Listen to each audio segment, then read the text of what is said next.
दोस्तों सब्सक्राइब करें और इस बेल आइकन को दबाएं और पाएं वीडियो सबसे पहले। मैं भारत को भारतीयता की मान्यता के आधार पर फिर से खड़ा करना चाहता हूं, उस काम में लगा हूं। एक बार मैंने ये बात मेरे गुरु से पूछी। मेरे गुरु थे, उनका नाम था श्री धर्मपाल। वो बहुत बड़े इतिहासकार थे। उनका जन्म मुजफ्फरनगर जिले में हुआ और उनकी पढ़ाई लाहौर में हुई थी और बाद में वो प्रोफेसर होके भारत के बाहर चले गए थे।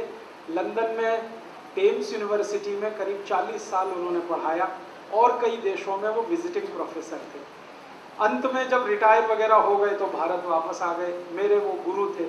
एक बार मैंने कहा कि स्वामी दयानंद जी ऐसा कहते हैं, तो उन्होंने कहा कहते हैं तो सही कहते हैं, इसमें गलत क्या कि भारत तो सोने की चिड़िया था।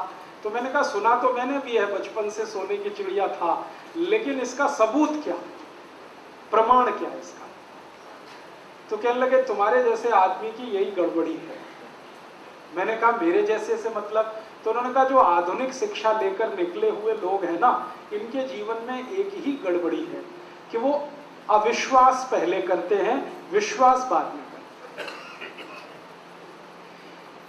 और ये जो बिना पढ़ा लिखा आदमी होता है ना, उसकी ये खुशकिस्मती है और खूबी है कि वो सबसे पहले विश्वास करता है, अविश्वास कभी नहीं करता।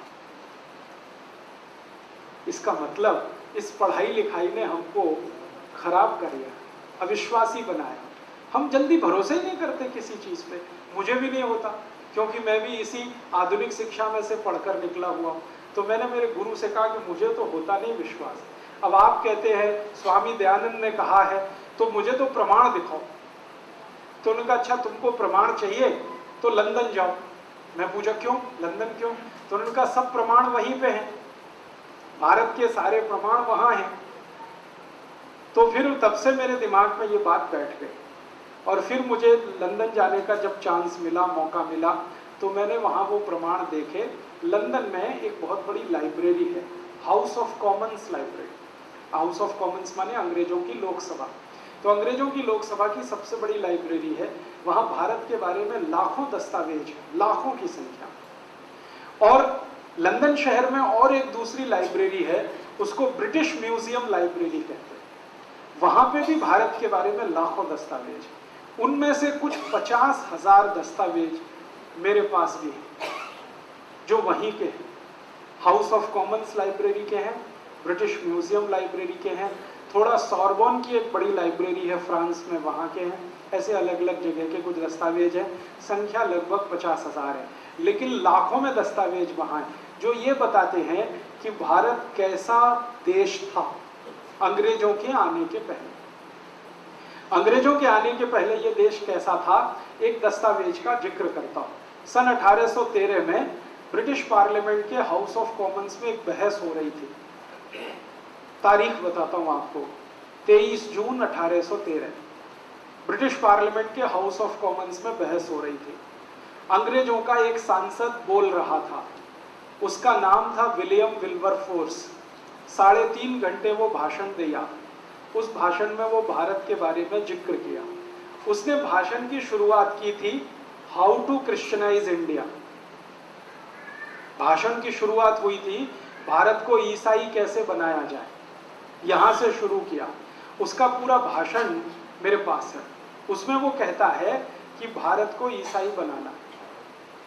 क्यों बनाना है? इसलिए बनाना है कि ये देश धन धान्य से भरपूर है भारत, और इसलिए बनाना है कि अंग्रेजों का देश बहुत गरीब है, तो अंग्रेजों को गरीबी मिटानी है। तो वो भारत की अमीरी से मिट सकती है, माने भारत का पैसा लंदन आता रहे तो भारत तो जो हो सो हो, हम अमीर हो जाएंगे। और वो ये बात अपने देश के बारे में कह रहा है क्योंकि आज से 250 साल पहले इंग्लैंड में बहुत भूखमरी थी। इतने लोग भूख से मरते थे कि सन 1400 से 1500 के बीच में 3.5 करोड़ अंग्रेज लोग भूख से मर गए थे। अंग्रेजों की आज जनसंख्या 7 करोड़ है और आधी जनसंख्या मर गई थी गरीबी के कारण, इतनी भूखमरी होती थी। तो विल्बरफोर्स कह रहा हम बहुत गरीब हैं, हमारे देश को गरीबी मिटानी है और भारत के पास इतना अथाह पैसा है कि 1000 साल भी हम लूटें तो खत्म नहीं होने वाला। तो भारत को 1000 साल तक लूटते रहना है। ये तभी संभव हो जब हमारा शासन भारत में चले, और हमारा शासन भारत में हमेशा चलता रहे। ये तब संभव हो जब भारत के लोग ईसाई हो जाए। जो राजा का धर्म है वही प्रजा का हो जाए, तो प्रजा और राजा में टक्कर नहीं होगी, टकराव नहीं होगा। जैसे हम होंगे वैसी प्रजा हो जाएगी। तो इसलिए भारत को ईसाई बनाना, ईसाई बनाने के लिए हमें भारत से पैसा लाना, 1000 साल तक लूटना। तो इंग्लैंड का प्राइम मिनिस्टर उस समय था ग्लैडस्टन। वो पूछ रहा है विल्बरफोर्स को बीच में रोक के कि तुमको कैसे मालूम भारत इतना पैसे वाला देश, इतना समृद्धशाली, इतना। तब वो कहता है कि हमारी जो ईस्ट इंडिया कंपनी भारत में गई है उसके अधिकारियों ने सर्वेक्षण किए हैं। ऐसे सर्वेक्षण की कुछ रिपोर्ट्स मेरे पास हैं जो मैं आपको बताना चाहता हूँ। तो प्राइम मिनिस्टर ने कहा बताओ। तो एक सर्वे की रिपोर्ट वो कोट कर रहा है और कह रहा है कि भारत का सारी दुनिया में 33% निर्यात हो रहा है। इसको फिर से सुनिए, सारी दुनिया में भारत का निर्यात 33% हो रहा है।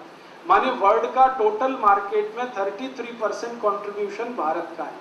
दुनिया में अगर 100 अरब डॉलर का माल बिक रहा है तो 33 अरब डॉलर का माल भारत का बिक रहा है। फिर वो कहता है भारत के बाद जो दूसरे नंबर पर हाईएस्ट एक्सपोर्टिंग कंट्री है वो चीन है, जिसका 27% माल दुनिया में बिक रहा है। और भारत और चीन दोनों को मिला दिया जाए तो आधे से ज्यादा माल तो ये दो ही देशों का बिक रहा है पूरी दुनिया में। तो वो कोट कर रहा है सर्वे की रिपोर्ट को।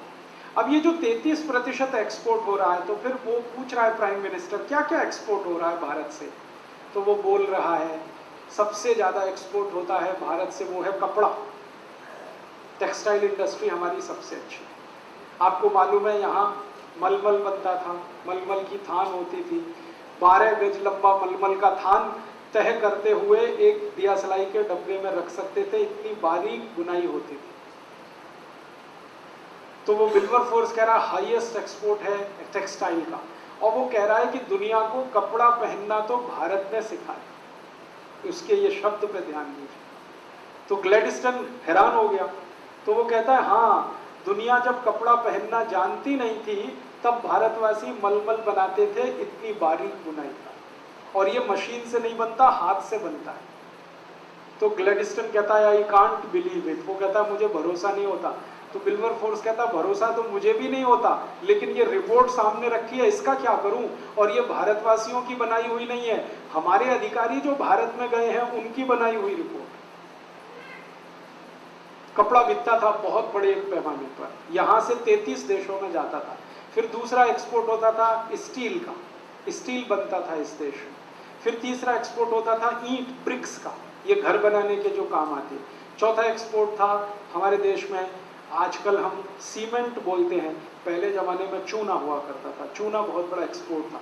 ऐसे 36 एक्सपोर्ट थे। और वो बोलता है विल्बरफोर्स कि दुनिया के सारे देश भारत के लिए परेशान है कि उनको ये माल चाहिए, और भारत की मोनोपोली है, कोई उसका कॉम्पिटिटर नहीं है, क्योंकि बेस्ट क्वालिटी ये सामान बनता है। अब ग्लैडस्टन पूछ रहा है तो फिर भारत सोने की चिड़िया कैसे हो गया। तो वो बताता है कि ये जो बिक रहा है सारा माल, इसके बदले में भारत को सोना मिलता है। हम कपड़ा बेचते हैं और हमको सोना मिलता है, हम लोहा बेचते हैं, हमको सोना मिलता है, हम ईंट बेचते हैं, हमको सोना मिलता है। क्यों? क्योंकि उस जमाने में करेंसी नहीं थी, सोना ही था, चांदी ही थी, हीरे जवाहरात थे। और आप जानते हैं बार्टर सिस्टम था। बार्टर सिस्टम में आप कुछ देंगे तब कोई दूसरा देगा। तो हम कपड़ा देते थे तो वो सोना देते थे, हम स्टील देते थे तो सोना देते थे। और हमारा सबसे बड़ा व्यापारिक साझीदार था अफ्रीका। अफ्रीका में सबसे ज्यादा सोना होता है, आप जानते। तो अफ्रीका के व्यापारी हमसे ये खरीदते थे और बदले में हमको सोना मिलता। और ये 3000 साल चला, 3000 साल हमने सोना लाया कपड़ा बेच के, हमने सोना लाया लोहा बेच के। तो इतना सोना इकट्ठा हो गया इस देश में कि सारी दुनिया ने भारत को सोने की चिड़िया कहना शुरू किया। और सोना इतना हो गया हमारे पास कि हमने गहने और जेवरात तो सोने के बनाए ही, फिर जरूरत पड़ने पर मंदिर भी सोने के बना डाले। दुनिया में ये हजारों साल का एक ही देश है जहां सोने के मंदिर हैं। सोने की मस्जिद नहीं है, सोने का गिरजाघर नहीं, यहाँ सोने के मंदिर हैं। और आप कहेंगे एक मंदिर है अमृतसर का स्वर्ण मंदिर। मैंने अंग्रेजों के दस्तावेज ढूंढ ढूंढ कर निकाले तो भारत देश में अंग्रेजों के आने के पहले तक 11,000 से ज्यादा सोने के मंदिर। एक एक मंदिर के पास 300 से 400 मीट्रिक टन सोना, एक एक मंदिर के पास। मंदिरों में सोना कहां से आया? समाज ने दान में दिया। समाज के पास कहां से आया? तो व्यापार करके लाया। हमने लूटा नहीं किसी को। भारत का एक भी व्यापारी कभी किसी को लूटने नहीं गया। भारत का कोई राजा कभी दूसरे देश पर हमला करने नहीं गया। यहाँ बड़े बड़े चक्रवर्ती सम्राट हुए जिनका सारी दुनिया सम्मान करती थी। चंद्रगुप्त विक्रमादित्य को आप जानते हैं, हर्षवर्धन को आप जानते हैं, अशोक को आप जानते हैं। सारी दुनिया इनके चरणों में पड़ी रहती थी, लेकिन ये कभी दूसरे देश को लूटने नहीं गए। गए तो धर्म प्रचार करने गए। हमने लूटा किसी को नहीं। फिर सोना कहां से आया? व्यापार करके कमाया हमने, और व्यापार में हम सबसे ऊपर थे, इसलिए इतना सोना है। तो वो सोना चांदी इतना जमा हो गया था इस देश में, इसलिए सारी दुनिया में सोने की चिड़िया नाम से भारत प्रसिद्ध हो, क्योंकि व्यापार बहुत ऊंचा था इस देश में। ये दस्तावेज पढ़ने के बाद मुझे पहली बार पता चला कि भारत उद्योग प्रधान देश था, सिर्फ कृषि प्रधान नहीं था। हमको ये बताया गया ना, भारत कृषि प्रधान देश। कृषि तो सेकेंडरी है, उद्योग तो प्राइमरी थे। और ये सब इतना सारा 3000 साल हम सोना कमाते रहे, फिर मंदिर बनाते रहे, सोना दान करते रहे। सोने का उपयोग इस देश में सबसे ज्यादा है, आज भी सबसे ज्यादा। हम गरीबी में हैं, फिर भी दुनिया का सबसे ज्यादा सोना इसी देश में। भले वो घरों में है, ये अलग बात है, लेकिन है अभी भी इस देश में। तो इसलिए ये देश पैसे वाला, समृद्धशाली बना। और यही कारण था जो अंग्रेज यहाँ आए, फ्रांसीसी आए, डच लोग आए, पुर्तगाली लोग आए। आप जरा सोचो, अगर हम गरीब होते और भुखमरी के शिकार होते तो अंग्रेज यहाँ 200 साल झक मारते। 200 साल, 2-4 साल में लौट जाते। अगर हम गरीब होते, भुखमरी के शिकार होते, तो फ्रांसीसी क्यों आते? वास्को डिगामा क्यों आया अपनी पूरी फौज लेके? सिकंदर क्यों आया यूनान से चलकर यहां तक? ये सारे लोग आए क्योंकि हमारे पास कुछ था, और वो दो ही चीजें थी, एक तो ज्ञान और दूसरा पैसा। दोस्तों, सबसे पहले तो चैनल सब्सक्राइब करें, फिर लाइक, कमेंट और शेयर करें। और हाँ, हमारा एंड्रॉयड ऐप डाउनलोड करना ना भूलें।